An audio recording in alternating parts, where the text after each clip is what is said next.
Hello, everyone. Dr. Vicky here, speaking to you from the Seeds of Transformation Healing Center.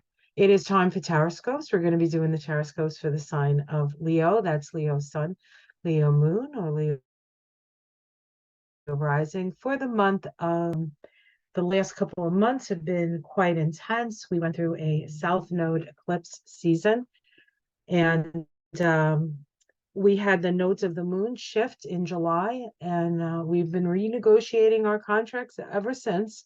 Pluto was squaring the nodes very tightly when that happened.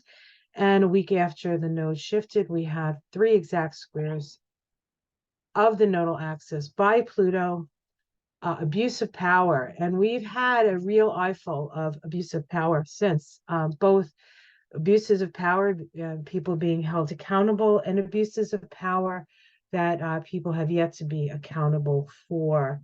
A lot of suffering, a lot of really difficult themes to have to bear witness to. So it has been a challenge. But let's take a look. Before we get into the tarot, I'm going to be using the Wild Unknown deck, which one of my favorites, for Leo. We're going to take a look at the astrology. So let me pull that up. Okay, where are we here? Okay. The technical stuff is always a bit of a stretch for me. All right, let's find our way to Leo. Oh, here we go. Is Leo? Yes, sirree. We have found our way to Leo. All right, now let's make it a little bit bigger for both of us to read. Here we go.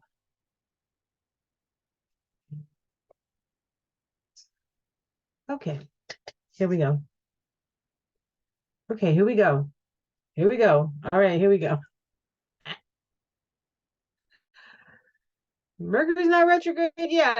I don't know what the problem is. All right, so so Leo is a sun ruled sign, right? And so more than probably any other sign, when the sun moves from sign to sign, it influences Leo because it's its ruling planet.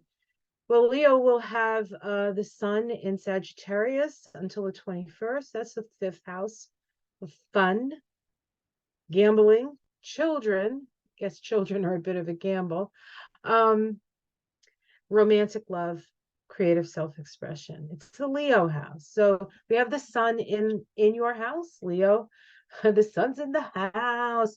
And so it's generally a pretty jolly time. It's an optimistic time. Sagittarius, of course, is another fire sign, and there's this creative self-expressive trine from Leo to Sagittarius. When the sun's in Sagittarius, we want to tell people what we know, what we understand. And so we're seeing a lot of that, out in the world, and we'll see more of that as December comes round. Now, on the 21st, the sun will shift into Capricorn. That is your house of health, your house of your mundane stuff. And with the sun in Capricorn, it's pretty pragmatic. So this is actually a good time for you after the 21st. Now, I do realize that we have the holidays and most people are real busy with that. But then, of course, the sun is going to be in Capricorn for most of, for quite a bit of time in January. So you can have your holidays, but this is a time of figuring out how your life will work best for you. Also, figuring out maybe some health issues that need to be looked at and need to be paid attention to. We do have Mercury starting the month in Capricorn. That is your 6th house, but it does go retrograde on the 13th, and actually it retrogrades all the way into Sagittarius, moving into Sagittarius on the 23rd. But as it's in that 6th house, turns around in that 6th house, right? And then moves out of that 6th house back into the 5th house. This is a good time to get some information on health, like say you have a health issue. This is a good time to do some research on it.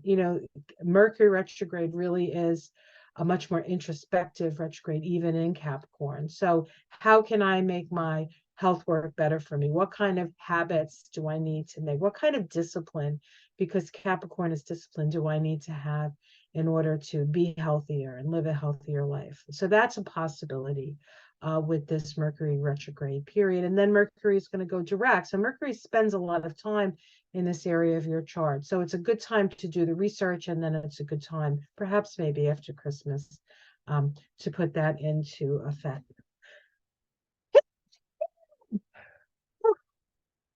Ooh, those come on so fast. All right. Venus, the planet of love, starts the month in Libra, which she loves being in, but she's only there for 4 days, and then she dips her toe into Scorpio. Now, Venus in Scorpio gets a little bit of a bad rap. And Venus will be in your fourth house. So for you, I mean, it's a bad rap because they say Venus isn't comfortable in Scorpio, but Venus does just a good, well, maybe not. She may not be comfortable, but she's certainly thorough in Scorpio. And moving through your fourth house, this might be a time when you renovate something or you beautify something. You reevaluate. You're looking at your house and saying, you know what, I don't think I want blue walls anymore, that kind of thing. And so you'll have some energy. And then you have the winter to like do that stuff, right? You can't be out and about so much. And then it does move into Sag towards the end of the month, but that's the 29th of December. And so Venus in Sag wants to go on a vacation. So you have Venus like doing this deep, I will call it deep cleaning, but it just deep redoing of that fourth house. And it can also be having to deal with family issues that are enmeshed, right? There's enmeshment in families, and something to consider that may be what's going on with as Venus moves through that house. And then once it goes into Sag, it's in your fifth house of fun. So Venus in Sag in your fifth house of fun means that you must have fun. But you're going to have to maybe wait till the end of the month for that, and then into January. We have a full moon and a new moon, of course, this month. The full moon is in the sign of Cancer, which is your 12th house. So the full moon means, the full moon is actually happening on the 26th. I'm actually talking about the thing that happens later, the full moon. The full moon happens on the 26th, activating the axis of healing. The sun will be in your 6th house. The moon will be in your 12th house. This is a karmic axis. It's an axis of transition, and it's an axis associated with the healing that needs to happen, both physical healing, where the sun will sit, and spiritual healing, where the moon will sit. The new moon occurs in Sagittarius. Here it is right here. It's at 21 degrees of Sagittarius. And that's going to be happening in the 5th house. So this is a really good time to plant a seed for a new creative project. So that's a wonderful way to deal with this moon and this new moon in Sag. We have Jupiter turning direct this month, but it doesn't turn direct until the 30th. So for all intents and purposes, it's standing still. It doesn't move very much. It goes from 8 to 6 degrees of Taurus, and then it turns around. So it's only going 2 degrees, which is pretty slow for Jupiter, actually, in Taurus. Turns around on the 30th and then starts to move forward into the new year. We also have Neptune, which now Jupiter is a planet of expansion, but Jupiter can only expand as far as Saturn allows it to go. But Neptune is a planet of expansion that expands out into infinity, and that's also going to move direct. And that occurs on the 24th, on Christmas Eve. Now, on the full moon that I talked about in Cancer occurs the day after Christmas. So we have Neptune changing direction on Christmas Eve. We have Christmas, and then the day after Christmas, we have the full moon, which is also the first day of Kwanzaa. Saturn is direct now. It moved direct at the beginning of November. It's moving more quickly through the sign. It's actually going to move 3 degrees this this um this month, which is actually a good amount for Saturn in Pisces. Okay. So, and then that Saturn in Pisces is in your house of taxes. So you do have to, things are moving forward now. Make sure you have all your I's dotted, your T's crossed, all the paperwork that you need, organize that stuff, real important at this time. And of course, Neptune is in that house for a long time. Jupiter, as I said, goes direct up in that 10th house. So if there are things, your public persona starts to move forward again. You took a little bit of a back seat. Now you have the power of that Jupiter, that expansive principle moving through your house of your public face. So if you have a career, or if you have the type of career where people see you and that helps your career, this is going to be a good time for that. Let's see. Mars is in Sag all month.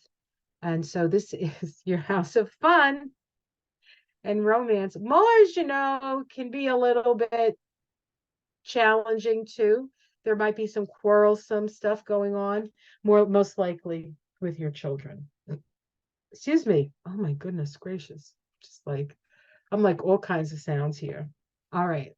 So as far as like things that are specifically happening to the sun, we have on week 2, we have the sun making in conjunct to Uranus.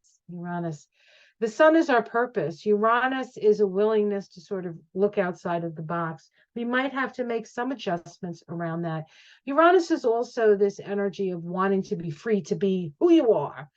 And, sometimes you have to make some adjustments in that, because you can be free to be who you are, but you're going to be alone in the room. And we know Leos don't like that. We know Leo likes to have the court. Leo, like the sun, likes to have the planets, go zipping around them, right? So you it might be a little bit of an ego issue here. The sun also makes a last quarter square to Neptune. This is a crisis in faith, a crisis in consciousness. Neptune, the sun makes you see things with the sun, and Neptune fogs everything over. So it's going to be a little bit difficult on that second week to kind of see where you're at, what's really happening. Both the aspects to the sun are from transpersonal planets. So it's kind of requiring us to look outside of ourselves to a certain extent. For the answers, but things aren't all that clear. Week 3, we have the sun, of course, ingress into Capricorn, and then makes its inferior conjunction to Mercury retrograde. Every time Mercury goes retrograde, there's a point where it will make a conjunction to the sun. When it's retrograde, it's an inferior conjunction, meaning that you have the sun, Mercury, and the Earth, right? Or I'll be the sun, this is Mercury, and this is the Earth. So it's the closest that Mercury is to the Earth. And it's a time when things can get psychically very loud. And so it's important to spend some time doing introspection. That is a good day for introspection. And that happens right around the solstice. And then week 4, we have the full moon in Cancer. Of course, we can't have a full moon without a sun. So that's going to be a point of awareness. And then we have that week, we also have the sun making a waning trine to Jupiter. And that's a lovely 240-degree social rewards, sharing, disseminating what you know, learning, teaching, and learning from each other. So that's a really nice aspect to sort of wrap up the at least for the sun, at the end of the month. So I think December is going to be definitely different from October, likely different than November. I feel like there's a little bit more sanity with December. It's also energetically and numerologically, December 2023 is a 19-1 vibration. And so it's about moving in a totally new direction. So you might see somebody or something or some situation that's going full force in one direction suddenly make a U-turn and go in another direction. And there are a couple of things in the world right now that could use another look and a total turnaround. So hopefully we will see that. All right, so let's stop the share and let's get into the tarot cards. All right, so we're looking at December for the sign of Leo.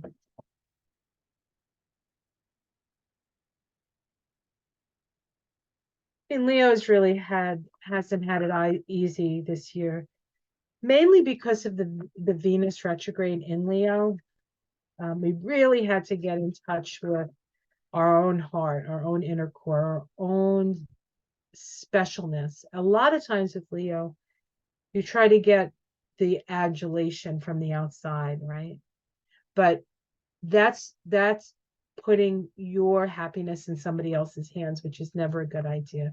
Really is about kind of coming to making yourself happy, making yourself. And some Leos are real good at that. They could teach a class on that. But if you're the type of Leo, or if you know somebody who's the type of Leo that gets all their gratification from people telling them how wonderful they are, you could have a little bit of a problem. All right, let's see.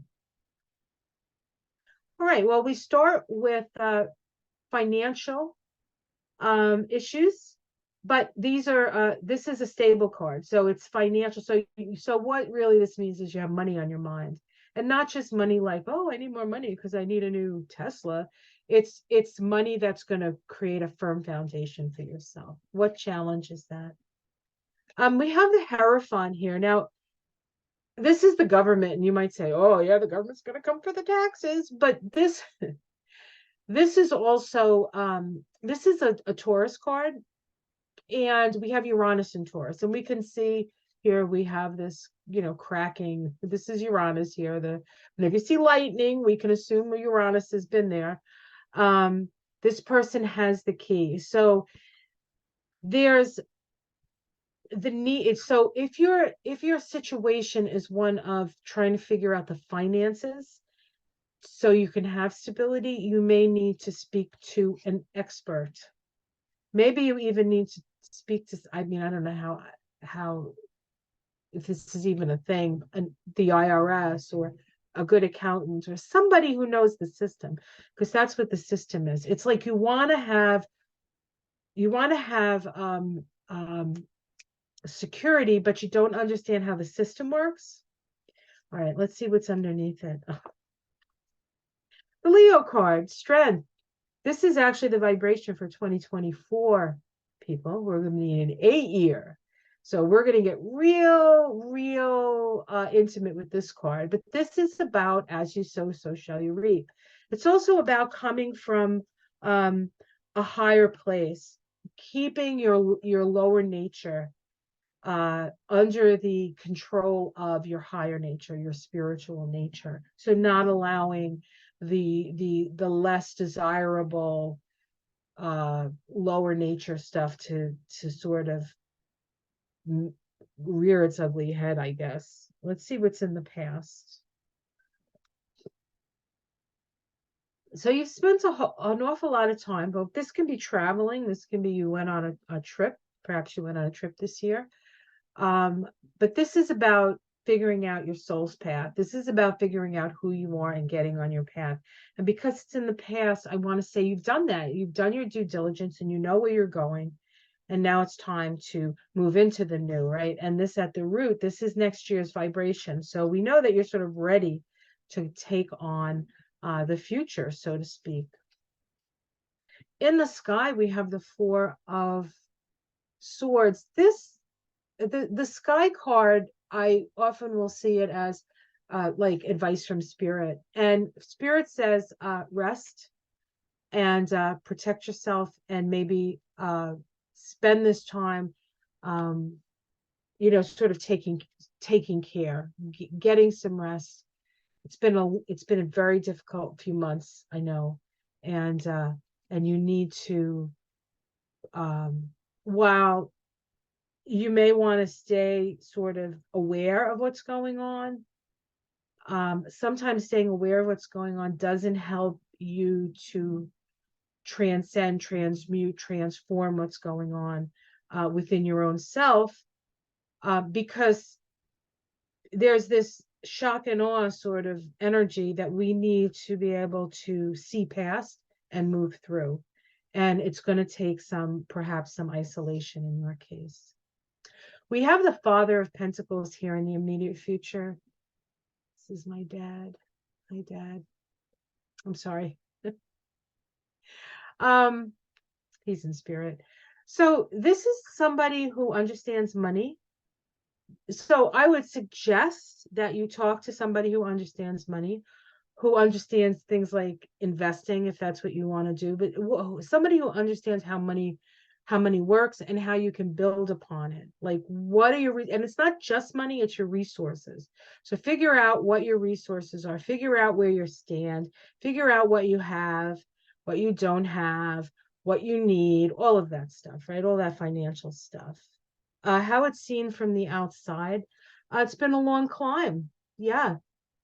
Um, a little, like, you can imagine walking up these stairs, right, and like poking your shin on this stuff, right? So it's been a long and arduous and sometimes dangerous climb. So people see you as somebody who's been really doing your best to navigate this, this challenging time, whether it's challenging in the outer world or challenging within your own life. Domestic situation, judgment. A decision is going to have to be made. There's an inevitability about this card, but it's also about rising above and seeing things from the soul's perspective. This is the awakened soul card, and you might actually, you've wanted to see something, you've wanted to know things, but it hasn't been clear yet, and so it clears up this month. It clears up. Let's see, your hopes and fears. Okay, well, I don't think this is a fear. This is the Nine of Pentacles, the self-made person. You want to be that person. You want to be the person who has feathered their nest and who's secure. I mean, don't we all want that in these most insecure times we find ourselves in? And the outcome is the Ace of Pentacles. So this is this is good. Could be a new project. It can be like, it can also be starting at ground zero on some level, but it's well informed. There's a lot of potential for resources here, but you do have to work it. Let's see if I can pull a major arcana. We got the Five of Cups,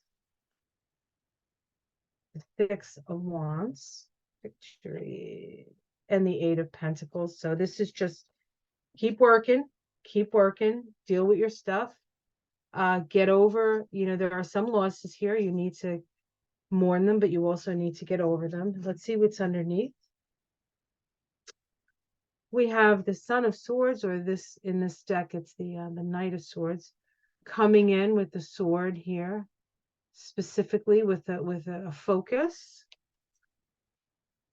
We have the Seven of Cups, which can be, things sort of upside down and delusional. Is that seven? Yes.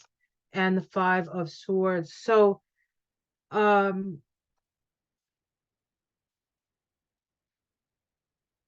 this is just a warning that anything that sounds too good to be true is too good to be true. Know that whatever steps that you take are going to have to be practical, pragmatic, and there are no easy ways. There's not an easy way to get where you want to go. You have to work it. You have to do it. You have to do the work, and you have to get the advice that you need. All right, so that's what the cards say. And I'm going to pull an oracle card. I'm going to pull from the Starseed deck. That's the deck I've been using for all the signs. Hold on a minute. Excuse me. Ugh. I'm so parched. I had a delicious burger for lunch with my girlfriend. We went to Cambridge, and It was yummy. But I don't eat out that much, mainly because Michael is such a damn good cook that seems like a waste of money. But I wasn't with my I was with my girlfriend. And as delicious as food is in restaurants, I find it usually has too much salt. And then I feel like a prune. So I will spend the rest of the day drinking all the water to mitigate the salt on the food the most delicious food I had. So it was most delicious. All right.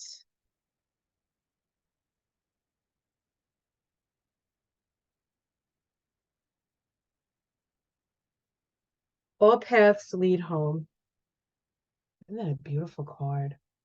I'll hold it up while I read it. I do like to read right out of the book because it's just so beautifully written. Okay. All paths lead home. It's normal to look to the external world for answers and guidance. What's revolutionary is turning your gaze inward. You're being called to source your guidance from within, to study the terrain of your inner landscape, to develop a reliable relationship with your soul.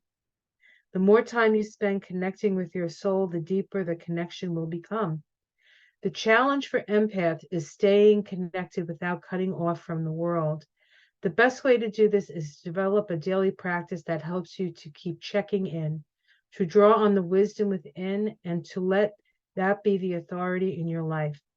If this card appears, you may be called to develop or switch up your spiritual practice to get in the habit of turning your gaze inward. Excuse me. Oh, itchy nose now. Jeez. Getting centered for the day before consuming anything from the outside world. And that's a good idea. I think that's something I might start to do. I am a Leo rising after all. Okay, anyway. Um, um, to start the feeling of at homeness and throughout each day to find simple ways that keep you coming home. This doesn't mean switching off from the realities of today's world. We need as many conscious people as possible living with their eyes wide open. Rather, it's a call to start your day from a place of connectedness, grace, and devotion.